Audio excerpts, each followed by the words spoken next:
Hi everyone, we are here today with Yarrow King Doumbya. I'm very excited to speak with you today, Yarrow. Thanks so much for taking the time to be with us. Thank you. Thank you for having me here. It's an honor. I've known you in our community for many years, and you've always been a bright light for so many people, just an inspiration for being a real person, a real human, and always showing up with who you are and what you've got in the moment. So that's one of the things I love about you and why I wanted to have you on my little interview show. So Yarrow, would you mind telling us a little bit about your history with massage therapy and dance? When did you start, and what are some of the things that you have learned over the years as far as modalities go? Sure, great. Thank you so much for having me here, and thanks for what you're doing in this world to empower women. So you've definitely been an empowering woman in my life, so thank you. And let's see, my journey started with, I would say it started in my apartment, a shared apartment back in Seattle many years ago. And my roommates were all gone, and I went to clean, and I grabbed a cassette tape that tells you when it was. Okay, yeah. It was Babatooji Olatunji, and I hope I'm saying his name right. It's been many years. He's passed away now, but the music came on, and he was one of the first West African drummers to come and share his work here in the United States, and at least one of the most widely recognized initially. And so I started dancing. And I had never done African dance. I'd maybe taken a couple jazz dance classes and maybe a couple modern. And I started dancing, and I felt free. I felt a freedom. So that was part of when my movement journey started. Although I could go back to when my mom and my sister and I were cleaning house. She was really into Elvis Presley, and she put on music, and she taught us to swing dance. So I call her my first dance teacher, actually. But years later, after that cleaning day, I was in Durango, Colorado. I had moved, and I went and saw an African drum and dance performance, and I was completely captivated and started studying immediately, and shortly after that started sharing the work through performance, and then later through teaching, and many years of studying with teachers that came here. I got into Brazilian and Cuban dance, and those dance forms, the African diaspora dance forms, took me to Brazil and to Cuba. And let's see, shortly after the cleaning day, that's when I went to massage school.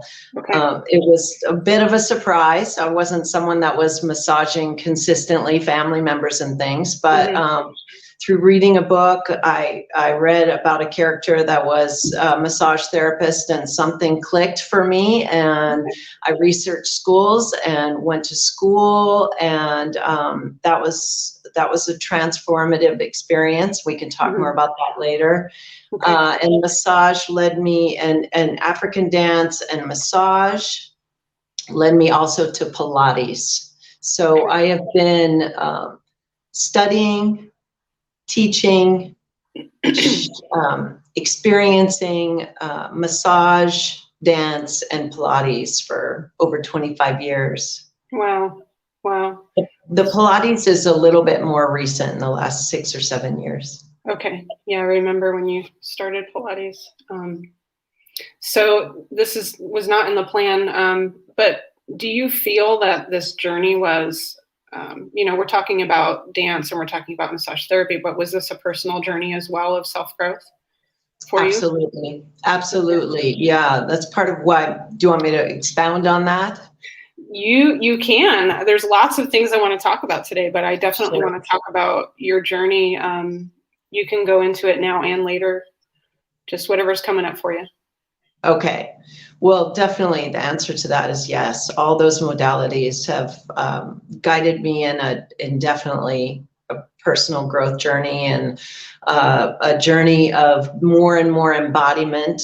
I'll just touch quickly on the fact that before I started massage school, I would remember the feeling of just being so uncomfortable in my body. Like I would, in some ways I would feel sort of like a giant, like trying to sit at a table that's made for not giants. I don't know. That's just one memory I have. And when I'd be sitting close to someone, like on a couch, that whole side of my body would, it would guard. Okay. It would definitely guard. And so, you know, then you can imagine getting into massage school, being touched regularly, touching people regularly, gave me an opportunity to interact with what was under that discomfort. Right. Absolutely. Yeah. It seems like, you know, we all go on journeys, right? And sometimes we don't even understand what's happening until later, really, you know, with career or with lots of different journeys, but that it ends up being a reflection of things that we had to see and had to experience. There's a theory I kind of want to chat about here that came up with for me when I was talking to myself about this conversation with you. There's something that comes up for me when I work with people. I think about trauma regularly because there's a lot of women who I have worked with who have had trauma in their history. And I started to think about, you know, there's various different types of trauma. And when we talk about embodiment and we talk about personal power, I don't think we can talk about it without looking at the reality of the fact that a lot of us have been traumatized in various ways. And, you know, the general topic of trauma is it's sexual trauma, it's physical, it's, you know, mental. But I think there's a type of trauma that we don't talk about a lot, and it's disembodiment. It's disconnection from self. And I wonder if some of that had been coming up for you before you embarked on your massage therapy and dancing careers.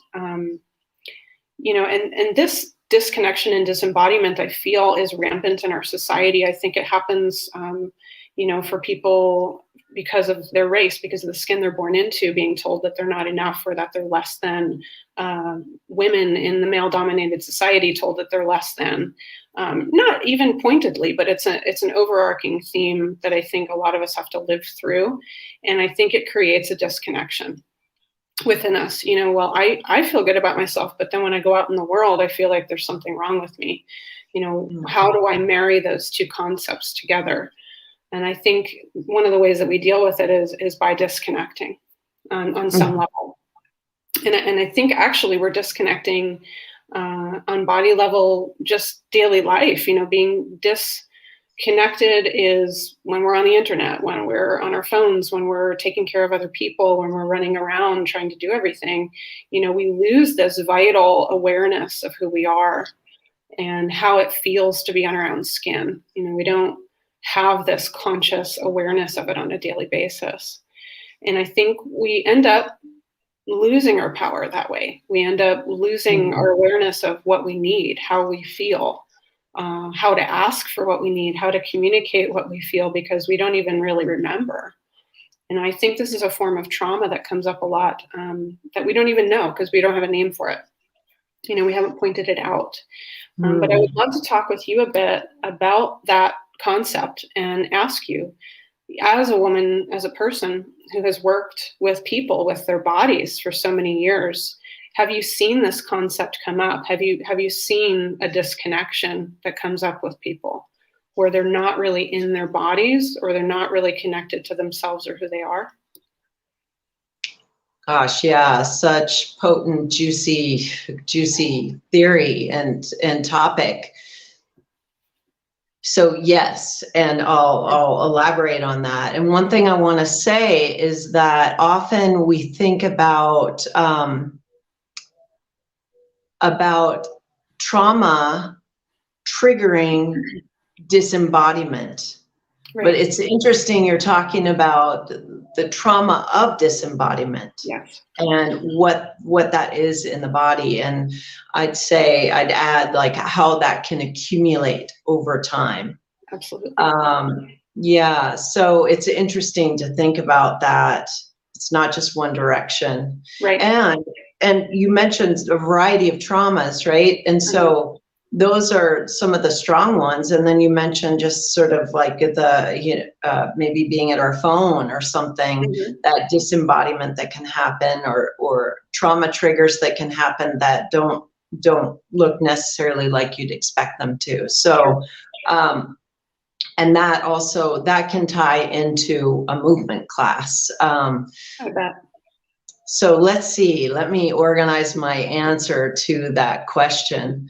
I would say that was one of the first things I had to interact with, and you might relate to this as a massage therapist as well, is people's disconnection from their body. Well, the first thing was my own, and yes, I did. I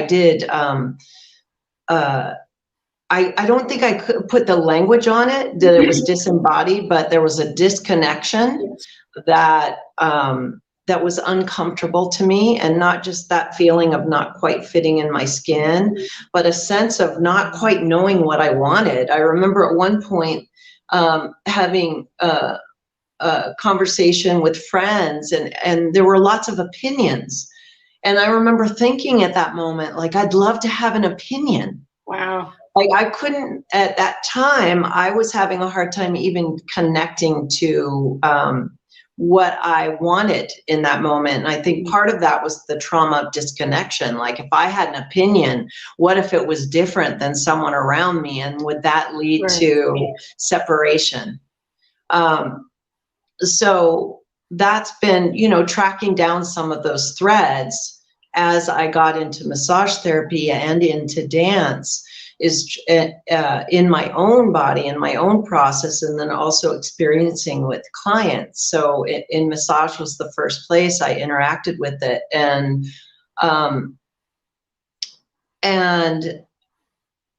gosh, I think that I understand why we might disconnect from our bodies as a reaction to trauma. I understand that, right? It's a way to try to lessen the pain, either physical or emotional pain, or just to try to cope, right? And so when people come in for massage or come into a dance class, I really, especially if they haven't been before, I honor that. And as a massage therapist, there were so many times I felt a deep gratitude and honoring that this person, and sometimes new clients that didn't even know me, would place their body on their table in front of me. Yeah. Often unclothed, under a sheet, but unclothed still. And trust me, I'm getting goosebumps right now thinking about it. And kind of teary feeling, like, trust me to touch them in a way that was going to be healing and was going to not add to the trauma, one, but hopefully, whether they knew it consciously or unconsciously, I believe that part of it was a desire to connect to the body. And so definitely interacted with it there, and have had experiences of all of a sudden in a massage going into a deep self-loathing. I remember the first time it happened, and I went, oh, not the first time it happened, but the first time I got my awareness as a young massage therapist, a new massage therapist, of, wait, I'm not sure this is my feeling. I'm not sure this is me. And at the time I was working on a female client, and I was working around her glutes and her upper thighs. And I went, wait, I think this is her self-judgment about her body. And as soon as I had that feeling and was able to not hold that feeling, if it was hers, I wasn't sure, but I was able to sort of disengage from that feeling. She started to talk about her own self-judgment of her body and wanting to heal it. So many experiences like that, I feel really blessed to have, that certainly I'm changed every time something like that happens, and have used it. I use my work as a way to help my own self grow as well, so I can be better at what I'm doing. Right. And what a sacred experience, right? To be able to step up to a table and witness someone. I think a lot of us we may not even know it, but I think a lot of us are thirsty for that meeting,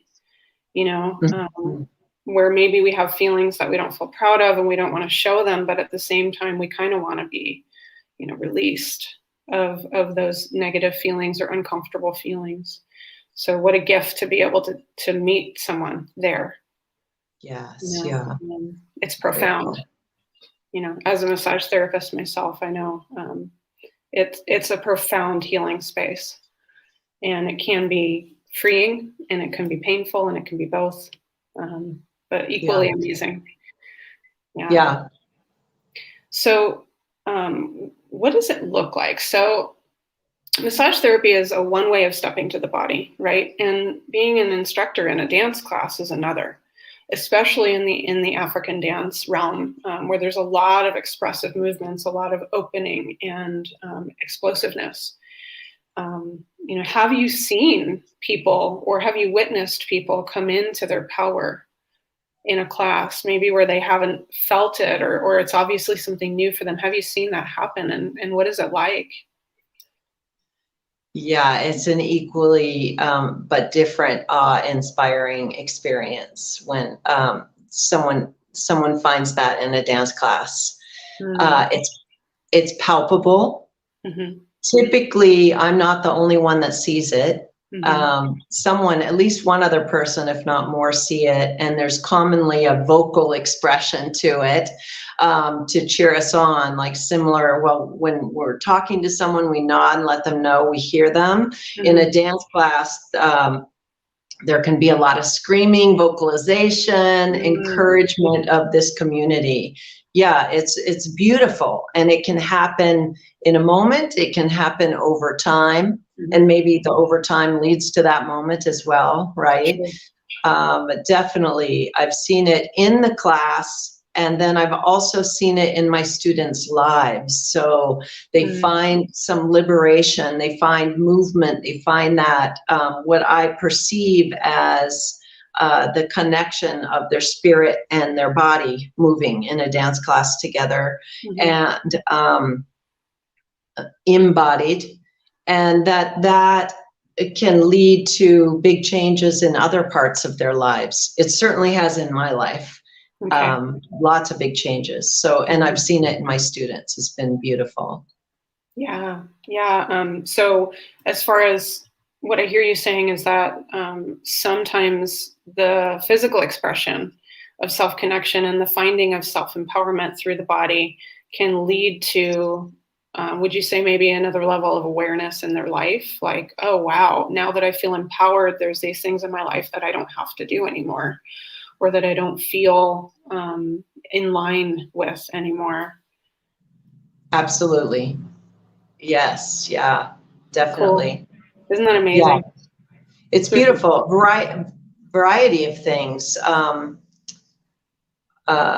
like to trust that if someone comes to an awareness in that kind of state, that it's for the good of all. So when I say, some of these changes, I believe that there's a blessing for everyone involved, but there's been relationship changes, people who've realized that they weren't quite happy in their relationships and needed a change. And sometimes that meant they changed within the context of their relationship.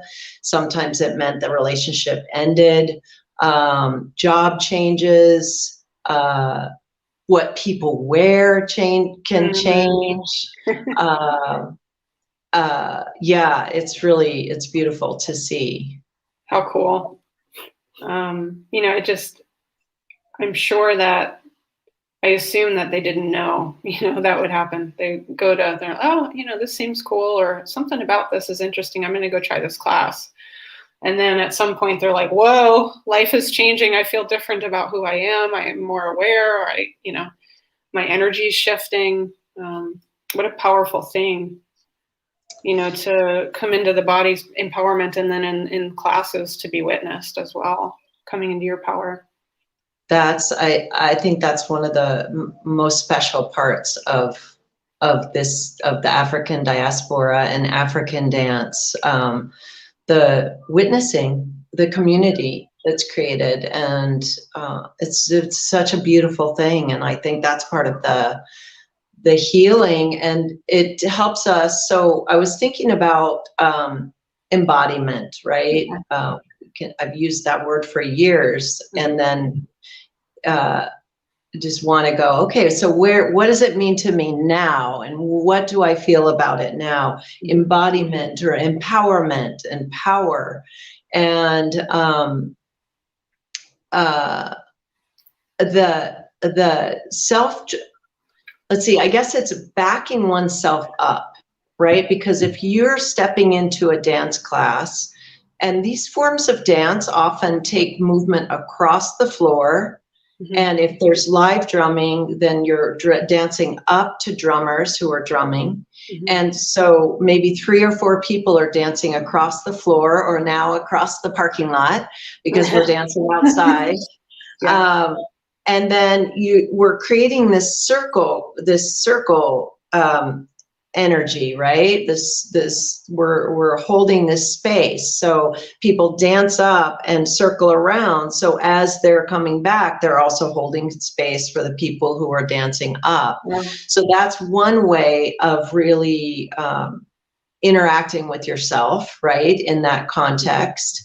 And then at the end of some of these classes, there's a solo circle. Not all, but certainly in the West African dance context, there's a solo circle. So it means the community is going to hold space in this circle, and one at a time, sometimes 2 people go into the circle, and it's a time to express yourself. And so that's another even more vulnerable place. But when we place ourselves in that vulnerable position, right? Those contexts I just mentioned, but also learning something new, or in massage, getting on a table, or in Pilates, having someone guide you through movement that may not be that easy, or trying to help you find new alignment, making changes in your own alignment, right? So all these things are vulnerable. They put us in this vulnerable position, in this, and that through stepping into those experiences, especially if we step into them over and over again, it can help us build a self-trust. And when I think of empowerment, that's part of what I think of, is self-trust. Absolutely. And that, and we need to develop that. And I think that in my own personal journey with African and African diaspora dance, being in that, dancing across the floor as a student, stepping into that solo circle, going back and doing it again and again, learning new things, dancing up to drummers when I was terrified to. And you mentioned explosive, right? Expressive, right? So, and also there's movements that's maybe sensual. And so being asked to bring out this side of myself that I might not necessarily present in daily life, and explore it in the company of others, it's profound. It's profound. And if I had to define it, I'd say being held by community, showing up for myself, right? If we show up for ourselves, no matter if we flub the solo, right? We totally, like, we get out there and we freeze. We can't remember what we want to do. And I can't tell you how many times that's happened to me, and how many people have shared that's happened to them. It doesn't matter. You're stepping out there and the community is cheering you on, right? And it's healing. And I do believe it helps heal that relationship between the spirit and the body, the mind and the body, the emotions and the body, so that we can be more present. You mentioned, do you mind if I say one more thing? Oh, you say all the things. Go for it. Say all the things. All the things. I'm trying to track back to it, something you said earlier, where you said we go through our day and we get disembodied, right? We lose presence with ourselves. So we're at the computer, our head starts floating forward, and pretty soon our neck is burning, but we don't notice it till it's too late. Now the muscles are really tight. Or we haven't taken a deep breath through the day, or all those ways that we can get disconnected.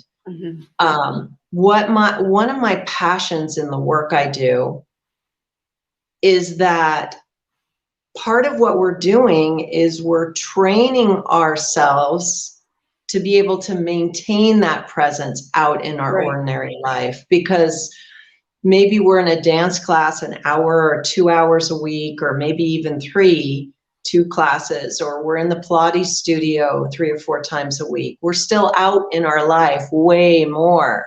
And so that's really what I want to bring to my work with people is let's train ourselves to be present. So I'm a bit demanding in that way, because I know as a student, when my teacher demands more presence from me, I always have more to give. And I really appreciate that about having a teacher. Rosangela Silvestri is one of my teachers. She's maybe given me positive affirmation through words a handful of times. Energetically, she's cheering me on. I know that. And yet, how many times has she asked me for more? Countless. I can't even tell you. And have I always had more to give? Yes. And that's why I love having a teacher that can, a structure of some kind, right? To show up. Right. Thank you for listening. Oh, I will listen to you all day, Yarrow. That's totally fine. You have a lot of wonderful things to say, and I think it's healing, or it can be helpful for people to hear, because you've had such a long and intimate relationship with physical expression. I think not all of us have, and so this is important information. So it's appreciated. What I keep picturing as you're talking about being in community, being held by community, and then also building self-trust, I keep having this image of a bridge from self to self. It's like through embarking on this uncomfortable journey back to realness, back to embodiment, we are bridging back to what we began with. Right, as we're brave and we step out and take these situations that are being offered, like a class or like a community to be a part of, we're really building something. And it's the work of lifting cinder blocks. It's not just light, feathery, airy work. This is, like you said, how many times you've gone out on the floor and just forgotten what you're doing, and you're like, I don't know, whatever. I'm here. It's excruciatingly uncomfortable emotionally or mentally, but you're building that self-trust, you're building that connection with community as they see us in vulnerability, because out in the world, being vulnerable is not always a safe thing. Offering our truth is not always a safe thing. So this is a really crucial healing, that you're talking about. I think this is my opinion, but. Not that it has to happen through dance or body work, massage therapy, but that, I think, for those of us who are seeking deeper experience, it can be very important to go out on that limb or that bridge, to start building it back to self. Yes, it can be a beautiful tool. It's certainly not the only tool. Like you said, nature. I mean, nature, but how about dancing in nature? Wow, yeah. Right. That, yes, I think it can be a valuable tool. And to anyone who feels inspired, who hasn't done an African or African diaspora class, or there's just a range of, I personally love the African rooted dances. So there's a broad range. There's a lot out there. You could feel where your heart leads. And if that's calling, I encourage people, if it's calling you, go for it, experience it. Yeah. And some of the work that I do with women, when I talk to people about, when we get a feeling in our body that we don't know what to do with it, maybe it's an uncomfortable feeling. I talk to them about, shaking it out, using imagery of, like when I was in college, I was really starting to face my own neglect in life, my own trauma. And I felt like I was walking around in a clay suit. I started going to therapy at 21, and I had this image that I kept talking about in therapy, and I could not shake it. It was so frustrating. I felt trapped.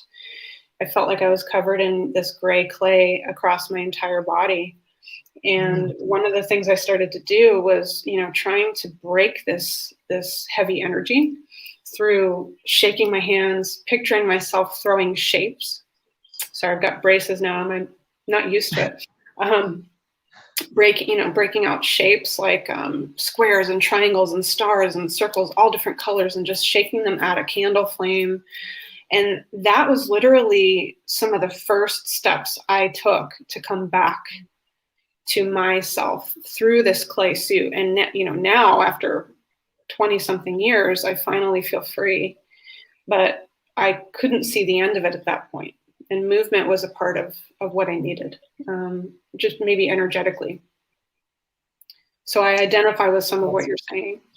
Yeah, that's beautiful. And in the Thrive sessions that I do, the movement is sometimes it's dance, but sometimes it's more like what you're talking about. And, speaking back to, just looping back to trauma too, I mean, animals, right? If an animal's been chased, from what I understand and have read, if, let's say, a deer or a gazelle is being chased by a wolf or a lion, and it runs for its life and it gets away, it will shake. It will shake for about 15 minutes. Wow.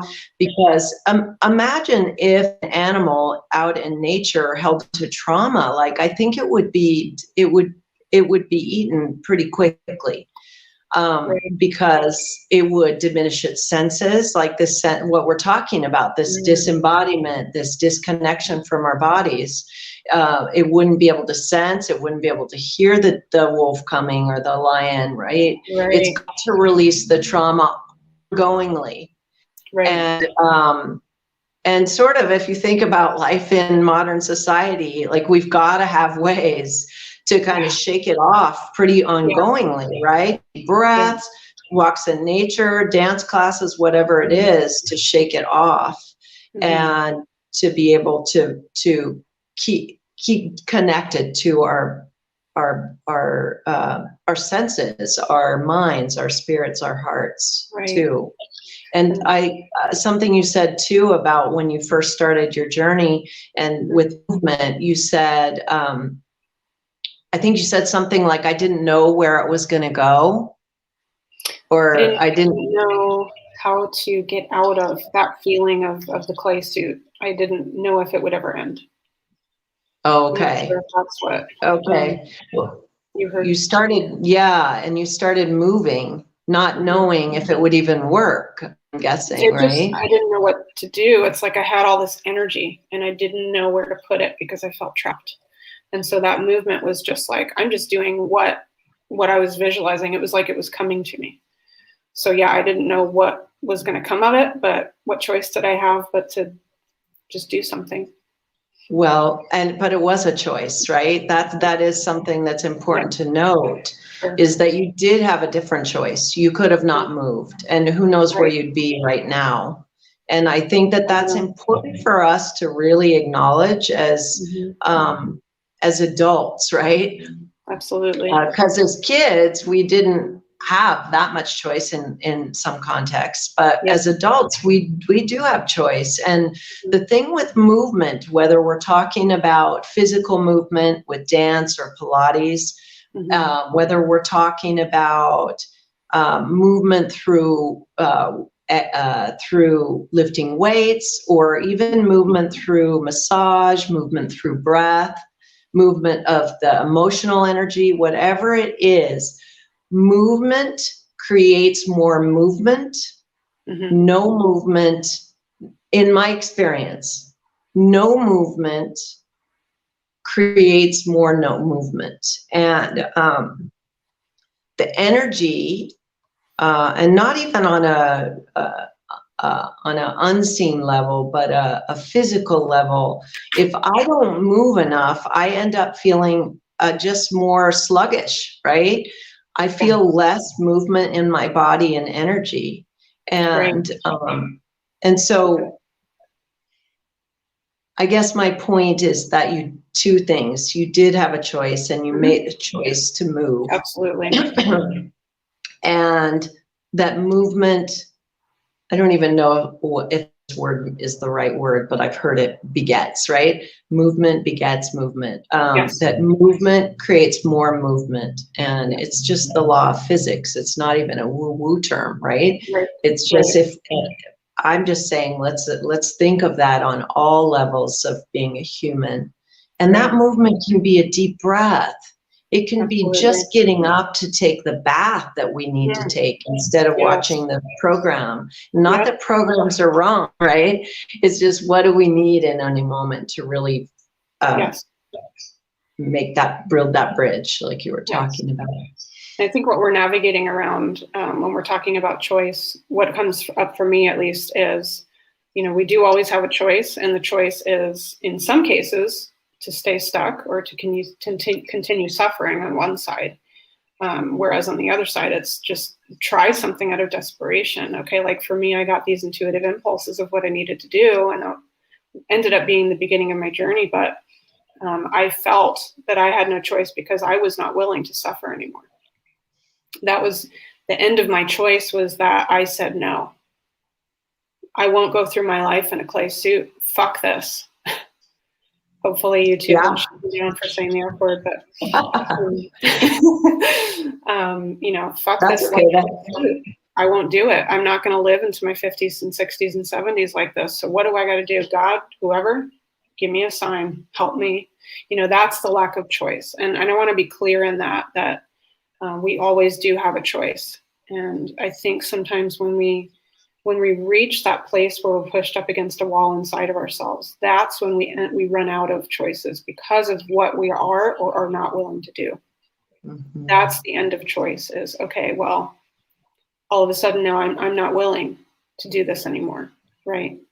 So I want to mention a story that I heard right before I got on here tonight with you. And I want to kind of tie it in because, one of the reasons why I do this work is because not being connected to ourselves is not a game. It is very serious. For you and I, and for people who are fairly conscious on our journeys, maybe over time we go somewhere, but there are many, many, many of us who are so stuck and who feel that we have no choices, right? And many of us are going to drugs, to alcohol, to habits that are degrading our bodies and our minds. And the story that I heard before this is of a woman of 3 children who OD'd today. I don't know her, but I cried when I heard the news because there's so many women out there. There's so many people out there who are just at the end of their rope, and they have stopped choosing things that get them out of where they are. They've just continued choosing something that helps them feel better for now. But I want to reach out to them, energetically or on a spiritual level, and just say, I see you, I hear you, we're coming, we're doing this work. All of us who are conscious are doing this work, not just for ourselves, but for everyone, because we need to stop losing people. We need to stop losing wonderful, beautiful people, mothers, parents. It has to end, and that's why I don't feel that I have a choice in this point in my life. I work my ass off on myself because there are tens of thousands or maybe millions of people out there who are hurting so much that they don't know how to go on, and they're amazing people.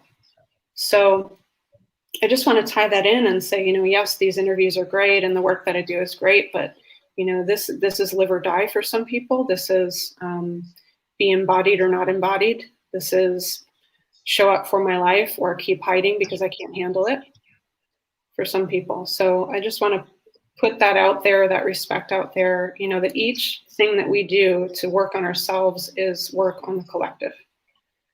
its work on the community. It has an energetic reverberation, and it has an effect for where we rub off on each other in these circumstances in this group, you know, in your community, my community, our families. I just think we have to really power up, you know, those of us who can step up into these empowerment journeys and start writing ourselves. Thanks for sharing that. I'm so sorry to hear about that woman. And yeah, gosh, wow, I feel that. And we had a member of the drum and dance community take her life this winter. And it was, it's just, it's so tragic. And I feel that to do her honor, I want to learn all I can from the situation. And part of what I feel, not just about that situation, but it ties into what I've been feeling really this last year, but, you know, for much longer, but really went for this last year, which is releasing the past. And it's not releasing it in a way that's pretending it didn't happen, right? It's again about movement. It's about, because as a massage therapist, as a dance teacher, as a Pilates instructor, and also as a human that's been on a journey of self-discovery and reconnection, what I see is that if we don't release the emotions around a particular experience, a trauma, well, it becomes trauma if we don't release the emotions. Like I was talking about, the deer shake it off right away. We're not taught that in this culture, and in fact, we're often taught to push it down. And so it's a relearning for many of us about how to keep our emotional bodies well enough that we can always find some way to connect to power, right? Even if it feels like it's outside of us, because sometimes, like, you got to crawl to somebody to say, I need you to stay here with me for the night, or you know, I need whatever it might be. It's releasing that past energy, in my experience, is part of what has helped me keep moving forward. And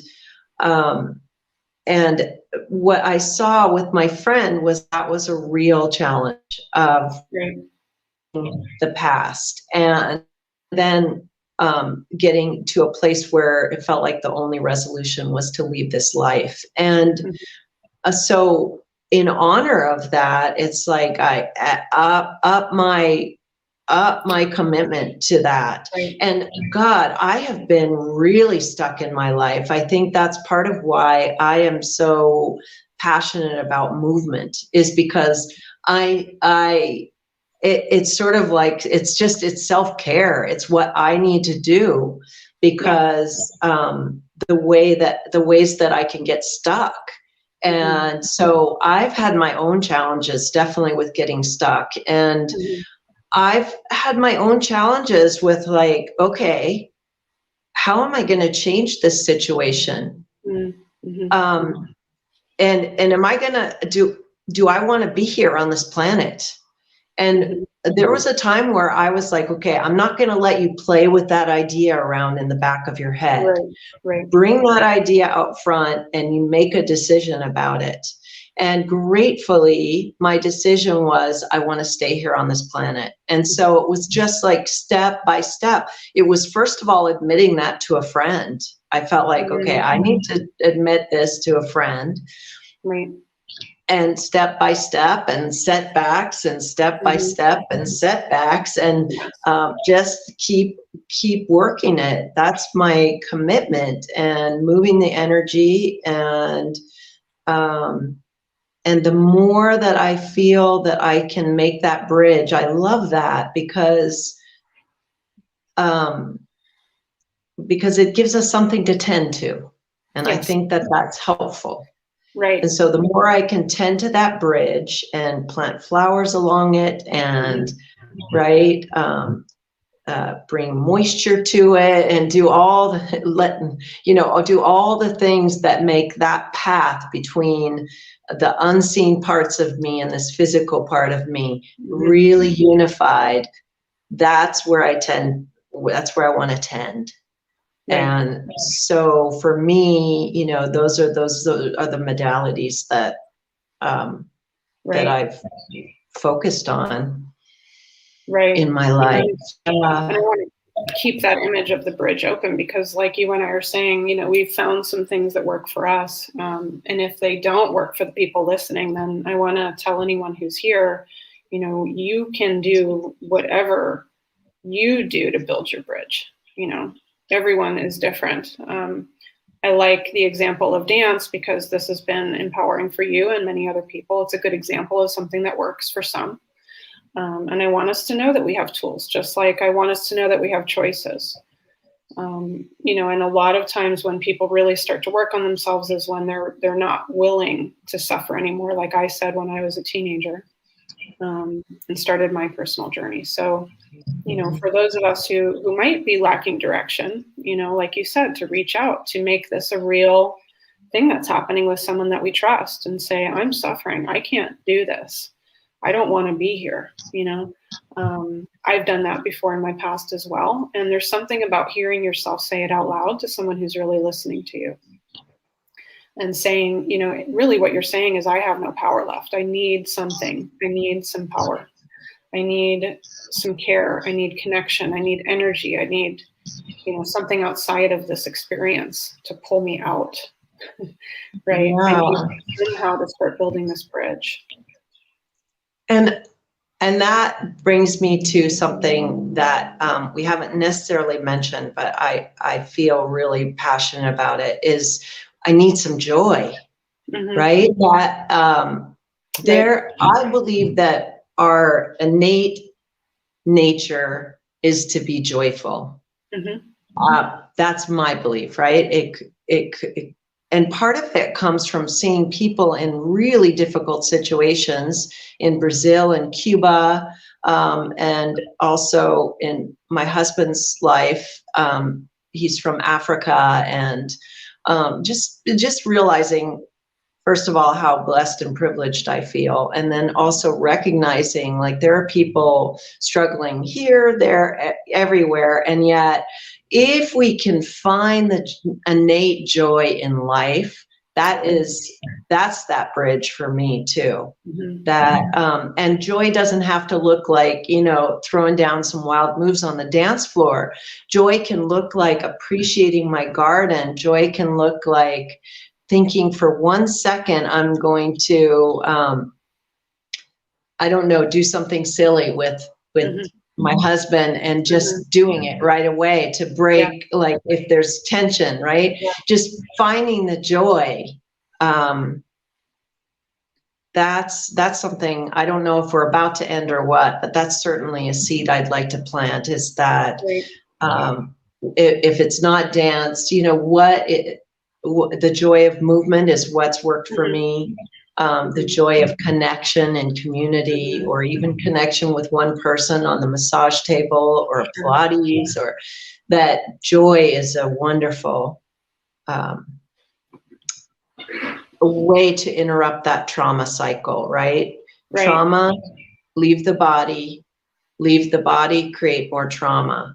If we can stop in there somewhere and find a way to, I guess just find a way to stop that circle. And for me, releasing the past and focusing on joy is really helpful practices. Yeah. I think to come back to the moment, to come back. You know, trauma takes us away.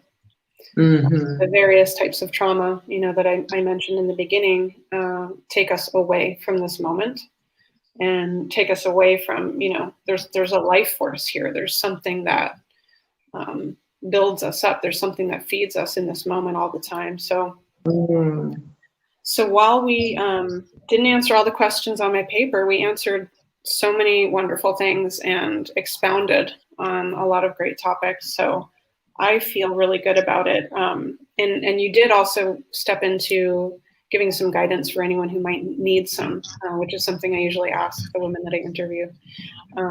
So thank you for that. But I also want to just maybe take a moment, if everyone is willing, whoever's watching this, to just place hands on heart and to just reach out to any part of you that's been feeling unmet lately. And just sort of look at that part and say, whatever you're comfortable with, you can say, I love you, or you got this, or we're going to make a way, we're going to find a way to make it. And for those of you who have enough energy, let's reach out to anyone else out in the community, out in the world, you know, as a prayer or as a statement. Just reach out even to those 3 little girls who just lost their mom that I talked about. Reach out to anyone who might be hurting and say, you got this. We are making our way up as a human race. We are working on it. You are loved.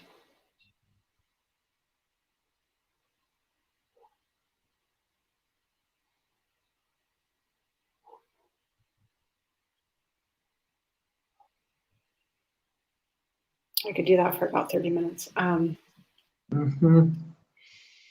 we can do that any time of day, any time of night. Just remember to reach out to yourself once in a while and say, you got this. I see you. I'm here with you. I am your comrade. We're in this together. And to know that other people may need that energy as well. And just reach it out. Anyone who's listening to this, who needs to hear this, I love you. You are loved. You are welcomed. You are wanted.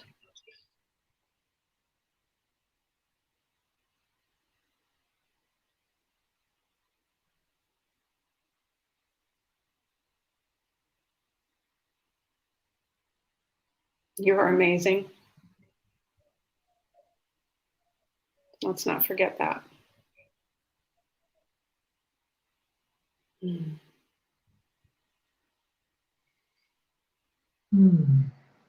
So beautiful. Anyone who wants to make a comment here in the video, I don't want to take my hand off my hair. Please do so. Give Yarrow some love. For those of you who have hung out this long, congratulations. It's almost an hour.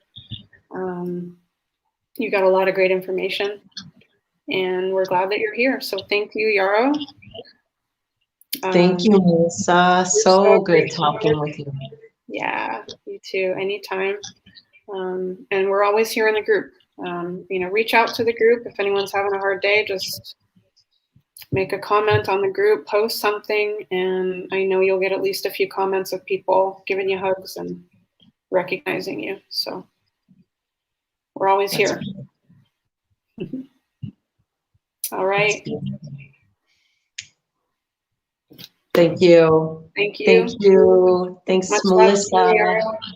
Much love to you. Thank you, everyone. Much love. All right. Maybe we'll talk to you again someday in the group. Okay. Oh, we did get a couple of comments. Actually, let me just give you this love. One person said, love these 2 incredible humans. I think I know who that is. There aren't many people who speak that way. And then Karen Cisco said, wonderful conversation. Thank you both. Beautiful. So, thank you, Karen. Glad you're here. And you, Yarrow, can also go back into the group to see comments as well and comment yourself. Okay. All right. Have a Thank you, Melissa. Thank you, everyone. Bye-bye. All right. Bye-bye.